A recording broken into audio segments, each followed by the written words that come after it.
Hey, Eliana, what are you doing there? Clawing at your face. Ah! Hey, Quinn, what's wrong? Well, let's make some claws. All right, my people, you are gonna need a regular 8x10 piece of white paper. We do not need a square to make our claws. However, ours is a little longer and a little wider because we're working with art paper today. Whatever you have, you could make claws out of newspaper, out of magazines, just whatever material you get. Please make sure it's okay with your family that you use it. So the first fold we're gonna do today is actually turn this into a triangle. So I'm gonna show you here, facing it towards you. We're gonna pull this entire side down and create a triangle as if we were gonna cut it off and make that square. You remember how I showed you in our first video to make a square using a triangle out of a rectangle? So anyway, we take the top corner, we pull it down, we crease it. Let's see how you're doing over there. Looking excellent.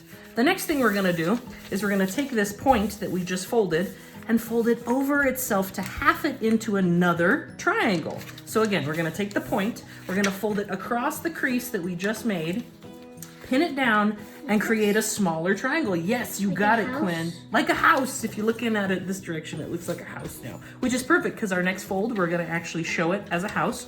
We're gonna take the bottom lip of our rectangle and pull it all the way up to the bottom edge of our triangle. Once you've got it in place, we're going to creasy crease and crispy crisp. Sweet. So now we've got just a really short house. It's got a big triangle on top and a little triangle on the bottom, looking excellent. Now, next thing we're gonna do is we're gonna take the corners of our rectangles and fold them up to touch right underneath the triangle,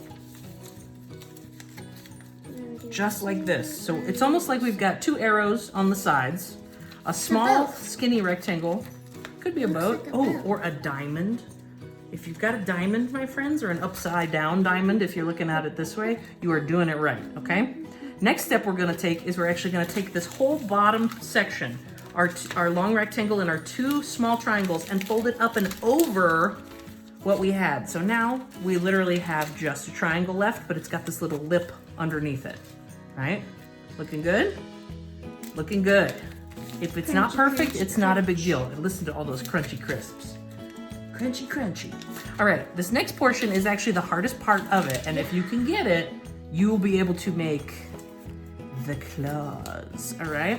So we're gonna take one side of this whole fun, we're gonna fold it over from this point. So you see our two long points, we're gonna take the top point and we are going to fold it to the center of our point and crease it. Okay? So you're looking like a claw. Or a bird's beak, if you think about it. So yes, we've got our shape of the claw going on. Oh, that's excellent, show the camera. We've got the basic shape of our claw happening right now, right here, right? And we're gonna keep folding it over one more time. Oh my goodness, over again. So again, from the top, we've got our triangle. We're gonna take this side and fold it to the center to get our basic shape for our claw. We're then just gonna roll that guy over onto itself and crease it one more time. This should be the shape that you have. It's really looking like a bird beak at this point, right? So the next step we're gonna do is I'm gonna take my finger and pop it into this little socket that we have right here, because this point has to get tucked in here. So again, looking at this, pop and open this socket. If you turn it this way and you pop open this socket, we're gonna tuck that in there, right? So doesn't have to be perfect, doesn't have to be pretty, it just needs to get popped in there and pushed on down, creased on down. So again, we popped open our little socket, right? And we're taking this extra end and tucking it inside and pushing it down. Now, our claw is ready to be worn, but there are the right way and the wrong way to wear a claw. Here we go, you ready? Did you pop this open? Did you tuck this inside? No. Tucky, tucky. Squishy, squishy. Now you're ready. Now, Quinn, would you show us the wrong way to wear a claw? You put it in the side. You put it in the side like this. And it looks all weird. It does, it looks kind of funky. So I wanna show you how to properly open your claw. Once we've squished it, we're going to stick our fingers inside of this longer pocket and slip our finger in, and you're ready to wear it. The claw.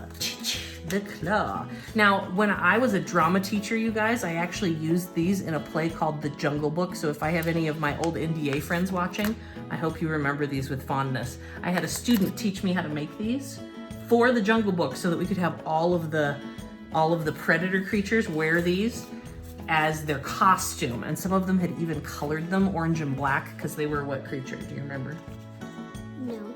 Shere Khan, the evil villain, the tiger. Thank you so much for watching today, you guys. Have some fun, making some claws. Just be careful because they are a little pokey. If you are playing and having a good time, that's great, but you want to make sure not to stick these in anybody's face, right? Thank you from the bottom of our heart. We'll see you later.